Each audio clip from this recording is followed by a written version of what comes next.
about me. So I'm in the top 5% of the triangle, so I'm the most complex needs, and I have specialist care 24/7 at home. So I have intensive care nurses like Anna, who look after me for 16 hours a day. I then have overnight care, and then I have double up care for hoisting, washing, dressing, because that takes 2 people. And then what do my needs look like? So on a daily basis, I'm hooked up to intravenous drips at least 21 hours a day.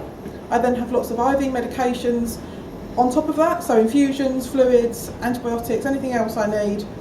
I have a gastrostomy tube or PEG, which continuously drains my stomach because my gut has failed. And then I have 2 stoma bags, which all take a lot of care. I have respiratory treatments. I then have my positioning and postural needs, obviously my wheelchair, the hoist. My needs have to be micromanaged every second of every day, and I can't do that for myself. I can direct my care very well. I know everything about my care, but I just physically can't do it. But because I'm an activated patient, I'm able to say, oh, it's time for this medication, or if a nurse is new, perhaps not quite sure on our protocol, I can advise on that. And that's because I've been empowered by my professionals to be an activated patient. They've always encouraged me to know, right from when I was young, what was going on and to take control of my health. And I'm just lucky that I have the ability to do it. I have a good family support. I live in an area with good palliative care and good health care. And for me, palliative and end-of-life care and hospice care enables me to live the life I want to lead. And that's what's really important to me. I was not supposed to live to my 18th birthday. I turned 26 in a couple of weeks. I call it my expiry date. I've far exceeded my expiry date. But I think that's because I've got good palliative care. Because people have enabled me to keep going up here, that's kept my body going. And also, the clinical support and managing my symptoms, managing my health care, all of that support that comes from palliative care is really important to me. And I have an advanced care plan. I've had one since I was 17. And that was really my first experience of proper personalised planning. I'd had care plans done before that point, but it hadn't really been a personalised process. It was more about the medical needs, what was wrong, what was failing, what we could do about it, never about Lucy. And my hospice nurse came and she talked to me about my wishes, and at the end of that conversation, we were all packing up and she said to me, so what do you want to do now? I was like, what do you mean, what do I want to do now? No one had ever asked me what I wanted. So I sat there and I thought about it. I said, I want to make a difference. If there's nothing I can do, I'd always wanted to be a doctor. That was never going to happen, but I still wanted to help people. And then she helped me do that because she focused on my goals. We worked out ways of doing it. We managed my health so I could do everything. And, what matters to me? So walking Molly and Molly herself, going and doing my work, spending time with my family, making memories, things like going to a festival. We go every year with a charity that provides a hospital in a tent, basically. We go that every year. And being able to spend quality time with my family because, I don't know how long I'm going to have. I'm not supposed to still be here. And I just want to make the most of whatever time I have to live the best life possible. So, some of my experience of care packages over the years. So when I was young, I had a lot of health problems, but nothing ever diagnosed, no one ever put the whole picture together. So I got on with life. I went to school, did all the things my peers did. But as I got older, that gap physically widened. Although intellectually I was fine, that gap between me and my physical peers, as they were getting more independent, I was becoming more dependent on my mum. And at 14, it was like my body just went, I can't do this anymore. I developed multi-organ failure, had complex needs, needed 24/7 care. And at that point, I had my first care package. I had social care direct payments. And I think I was quite lucky because I never had directly commissioned services, so I've always had that choice and control. And the social care workers were fantastic. It was about Lucy and Lucy's needs, but again, didn't really integrate Lucy's wishes and what she wants to do with her life.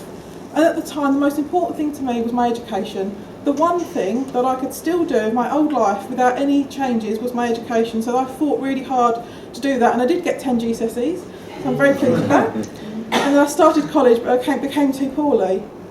And basically, continuing healthcare at the time, because PHBs weren't a thing, was that I would have to have a directly commissioned package. So I didn't want to go on CHC. So we spent about 3 or 4 years dumbing down my needs on the DST so I could just stay under the threshold for direct payments for social care. And then eventually they kind of cottoned on to what we were doing. They said, we can't do this. So I got reassessed, and then I was assessed as 50-50 health and social care funding. So I had an integrated budget, before integrated budget was really a thing. But what happened is the social care package stayed the same, and then the directly commissioned part paid for the hospice. So I had hospice care 2 days a week from the Jay's Hospice, who are a hospice at home service, and they commissioned that part of my package because that's what I wanted. But it was commissioned through my integrated budget. And then about a year later, my needs had carried on deteriorating, and it was reassessed with the DST, and I was fully health funded. But we only did that, we only got reassessed because we knew personal health budgets were coming out in Essex. It was like, I'm going to be the first one to get one, and surely I was one of the first to get one in Essex. And it was fantastic because I was able to keep that continuity of care. The people that I've been employing right through all the years of social care direct payments, I was able to take over onto personal health budget. The hospice commissioned that support. I also commissioned some inpatient respite at a hospice 4 hours away from us, a young adult hospice. But the problem was they wouldn't give us nursing. And TPN and intravenous medications and lines are the preserve of nurses. And they just wouldn't give us funding for nurses because they were relying on my mum to do all of the nursing. So we fought, and my mum was paid for 3 hours a day to do one of my infusions. It meant she could give up work, I could stay at home, and that met my needs. And we had to fight for that. But it was saying to the CCU, but look, this is the most cost-effective and effective way of meeting my needs. It meets your needs as a commissioner, and it meets my needs as a person. So that's what we did. And we had a fantastic year that year with the PHB, and it was all going well. And then my mum became ill. So the person that propped up the package had a brain tumour, needed surgery 3 weeks later, and it all kind of fell apart. My poor CCG. We literally had 3 weeks to build a complex 24/7 care package. And there was no time to build a PHB at that point, so I had to relinquish some control, which I don't like doing, and have a directly commissioned package. So I got, just at the last minute, it started the day of my mum's operation, got the package, I could stay at home with my nurses and my carers, and that met my needs. But it was only meant to be for 6 weeks. And then my mum, in true Watts fashion, we don't ever do anything by halves, suffered a stroke after the operation. So then they were saying to us, look, don't expect her to survive the first night, and when she did, it was don't expect her to be the same person. It was such a severe stroke.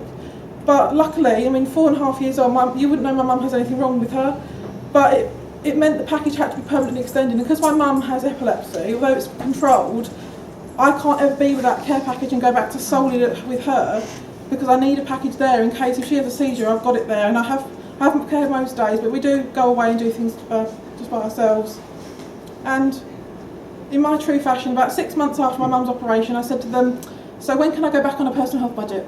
That was like my sum total of goal, was now it was permanent, I want a personal health budget. And unfortunately it took us 3 years to set up phase 1, which is the overnight care and the double up care. That took 3 years to set up, and it was quite a long slog. That started October last year, and we're now in the last stages of signing off my second phase of the personal health budget, so I'll employ my own nurses. And because it's not a common thing for a personal health budget to employ nurses, we're kind of finding our feet a little bit as we go along. But I've got good support, and I've got a really brilliant CHC nurse who fights tooth and nail for me and really understands me. And you can't underestimate the power of having someone who gets you and gets what I want to do. And she'll email me and be like, oh, I've seen you at an event, how did it go? And that true personalised support, because she recognises me as a person and not as a patient. And so obviously for me, personal health budgets are their choice, their control. Control is really important to me because I have so little of it. Choice and flexibility. If I want to go away to a conference where I can take a couple of nurses, a couple of PAs, off I go and I'm done. And that's my life. And it is about shifting relationships, and that's what personalised care and palliative care has done for me. It's made sure that people look at me as Lucy, not Lucy the patient, Lucy the person with a lot of lives and goals and things to do. And obviously part of that is around personalised care and support planning. So we all know that is the cornerstone of all of personalised care from the long-term conditions up. And I didn't have good personalised care and support planning early on, but since the hospice came on board, it's been fantastic. And then personalised care has come through and everyone's starting to get it. And I just think that if we did personalised care and support planning earlier, could we be better at identifying people when they start to reach the last year of life, last 6 months of life? Because if you're reviewing them regularly with a personalised care and support plan, you start to see common threads of when things are deteriorating, they're perhaps not meeting their goals or their outcomes, and they're on that downward slant. And I just think, that good reviews and good personalised care and support planning could be the key that we have to managing the needs of people with life-limiting conditions, but also you can map out their needs as early as possible to make sure you can forward plan, you can meet their needs, you can put things in place. And also for me, my personal health budget does mean that although I wasn't fast-tracked, obviously because I've had a long-term condition and a life-limiting condition, for me, having the PHB now, having the staff, having the skills, the competencies, it gives me a greater chance of my advanced care plan being followed, because I've got the staff at home who can carry out that care in partnership with the hospice, the palliative care team, my GP. So for me, this is also about future-proofing. It's in place, it's there, it can meet my needs now, living life to the full, but it can also meet them as I reach the end, rapid discharge from hospital or keeping me at home. We can upskill the staff, we can retrain, but the staff are there to meet my needs, and that's really important. And I have got good support with the district nurses, with the hospice, with the palliative care consultant locally. My GP is fantastic. So I know that everyone will be able to work together to meet my needs as best possible. And for me, personalised care and support planning has been a chance for me to kind of set my own goals. Because for a long time, when you're not expected to have a future and you're not expected to have an adulthood, you don't make plans for adult life. And it was only when I lived my prognosis, it was kind of like, well, you know, we need to actually plan for the future because it's happening. And that personalised care and support planning, it was like, well, so what does Lucy want to do? What matters to Lucy? And it was like, well, I've been able to say, well, actually, I want to do my work, I want to do speeches, or I want to get to this conference, I want to get to that event. And it's like everyone's on the same page with, this is about Lucy living her life for however long she's got. This is about Lucy at the end of the day. And also the thing about personalised care and support planning is I think we need to look at them not as personalised care and support planning and advanced care planning, but actually it should all be part of the same plan. So having the DNA CPR, the respect documents, lasting power of attorney if they have it, that's really important, because people like me, we end up with a care plan with the hospice and a care plan with the district nurses and a care plan with the local hospital, and you end up with all these different care plans and an advanced care plan. And it's taken me years to get everyone to understand that I just wanted one plan. I didn't want to go, well, what plan have you got? And what does it say in there? How old is it? And we're updating my advanced care plan at the moment. And what I've done is I've actually taken it upon myself to create, I call it my bag for end of life. It's like the bag for life, but it's got so it's got all my documents in it. It's got my personalised care and support plan, my lasting power of attorney, my advanced decision, all of that in a red bag, so that my mum, my nurse or a paramedic can grab it and take it with me. Like the red bag scheme that we use with care homes, but that isn't in the community, so I took it upon myself to make it my own. And that's really important to me because, the chances of me, as we know, I've survived sepsis 14 times. I've got a lot of chronic infections, and this year's been really difficult because we've always had plan A's, plan B's, and now it's just like we've just got to keep going for as long as possible. The infections are so severe and so resistant, we can't treat you unless you're septic because we're on out of antibiotics. And my team and I regularly talk about the fact that it's probably me going into hospital with sepsis, multi-organ failure, ending up in ITU, that's going to be how I end my life. And actually making sure that my wishes are followed, and that if I'm going to be a persistent vegetative state, don't keep my TPN going, don't keep ventilation going. But also, the other side of it for me is someone could look upon my life, TPN, IV, stoma bags, 24-hour care, wheelchair, as not worth living. But to me it is. So the advanced care plan is much about, what I don't want, as much about what I do want. I'm reminding people that actually I have good quality of life. But to someone that's uninitiated, they would think that this is no quality. If you look at me on paper, I'm terrifying on paper. It's when you try to get new nurses for a package, they'll be like, So I want people to know that actually I love my life the way it is, so keep me going now, but when it reaches that threshold where I won't want treatment, then stop. So it is about my wishes and my goals and my outcomes, but also about EPAC. So previously, obviously, I was having to send copies to my GP, of my advanced to my GP, to my consultant, and whereas now I've got System 1, the hospice, the district nurses, the GP are all on one system. But the problem is, my consultants in London are not. They don't coordinate my care. So it's a bit difficult, but it means that now, in the last year, my personalised care and support plan has been one plan on the system, and everyone's got access to it. And I actually created that plan myself and sent it around my medical professionals, and they all inputted their bits for me, and then we built that plan that way, because again, control, very important to me. And that was really a really big turning point when it was just like it was one plan, and it was my words. Because what worries me, the broker that were helping us do the PHB, the lady that was helping me said, "Oh, I'll write about you based on your website." So I said, "Well, I'd really like to write my own plan, thank you. I'm quite capable." She said, No, I'll take that off you. I'll write it based on your website." And I thought, "No, I want to write it myself."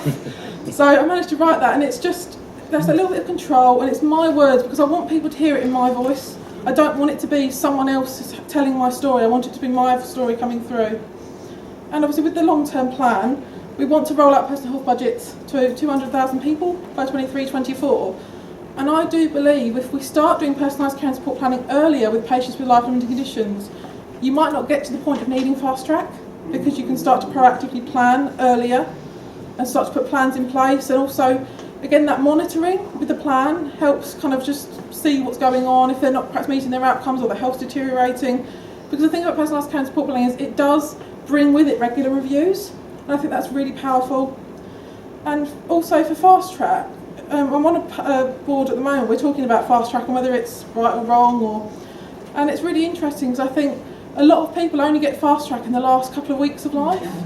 And it's like, surely we could have identified this was coming a little bit sooner than it is. And I'm lucky that I've got complex needs now. I say lucky, not really lucky, but I've been able to have the time to build a PHB, to build the plan, to have the care in place. But a lot of people don't, and I just think we're leaving it too late to meet their needs. And I think personalised care and palliative care together can actually achieve so much. And also, think about the NICE quality standard, the ambitions for end-of-life care. These have been out there for a long time, and it's about, how do we combine the efforts of palliative end-of-life care and personalised care to meet patients like me, our needs. We do just want to live our lives, we want to reach our goals, we want to do the things we want to do while we still can, because I recognise there'll come a time when I can't do my speeches and I can't walk my dog, but whilst I still can, I want to do it.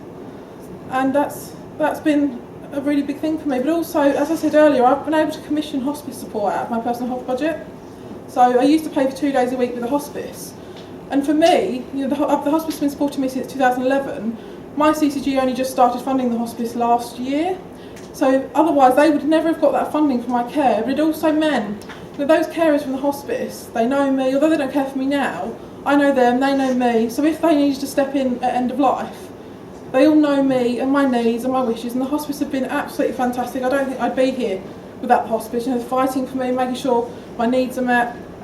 But I do think commissioning through PHBs for end of life, why aren't we doing it more? Because actually it's giving that choice, and it means me as a person can choose which services I receive. Now I'm able to do that now. I could choose which agency to go to, which day centre to go to, but why are we waiting until the last 2 weeks of life when it's too late for anyone to have any choice? Because it's the first service that can pick it up at the last minute. And I think if we need to be more proactive, we need to look at personalised care and support planning, we need to start identifying people earlier with their personalised care and support plan, reviewing it, monitoring it, looking at things holistically. But I think it is about that forward planning, and I think that's what's so important to me, is this is about planning for the future, not just looking at the present. And I think a lot of people could benefit from that kind of thinking right from the word go. What are my needs? What are my outcomes? What are my health problems? What can we do? What services exist to meet it? Social prescribing, and having that plan out there as early as possible, being able to assess people against that plan. And also, PHBs, they're a wonderful thing, but they're not always done very well. And like I said, my first personal health budget did fall apart because we didn't have any contingency planning. It relied on my mum. And I think we need to stop relying on carers. And my mum can do IVs, she can do critical care level care, she can catheterise an ileostomy when it blocks, she can do catheterisation of bladder, she can do so many different things, TPN, IVs, antibiotics, take bloods, she does it all. But she's never actually been asked if that's okay or if she wanted to do that. It's just always been, if Lucy wants to come home, you're going to have to do it. And I think we need to stop making carers compulsory. We need to look at other services and then say to the carer, which parts of your care, or their care, do you feel you're able to do? Which parts do you need more support with? And actually, if you identify that with carers, you provide a more tailored service based on the whole family, rather than just the person. So my mum is a person independent of me. We want to have lives independently of each other. Her needs have never been assessed. She's never had a carer's assessment in all the years I've been ill. And I've had to fight to actually make sure that my mum, and say, actually, no, my mum can't always just drop everything and be there when the agency falls through or whatever, because she does so much for me, she makes so many sacrifices, and actually she should be able to live her life. She's a person in her own right, she is a carer, but she's a person, and I'm really fighting hard to make sure that my mum is not just expected, because we just think, oh, the carer will do that, or we send a patient home with the terminal diagnosis and we don't think, right, now let's do a personalised care and support plan, let's identify all these different services that exist. It's just, off we go with the carer, and it is carers that provide end-of-life care most of the time. And I just feel we really need to be looking at the needs of carers alongside the patient, and personalised care and support planning can do that. It can identify the whole family picture, everyone's needs. It might be children, grandparents. Look at the bigger family, because I don't exist in isolation. I'm a person with a family and a life. My family also have a life, and they have their own needs. So we need to use personalised care and support planning to look at the whole family, the big picture, and meet everyone's needs as far as we can. And I think that's kind of what I wanted to say. I don't know if anyone wants to ask any questions, or anyone has anything to say that they'd like. I'm more than happy to answer questions.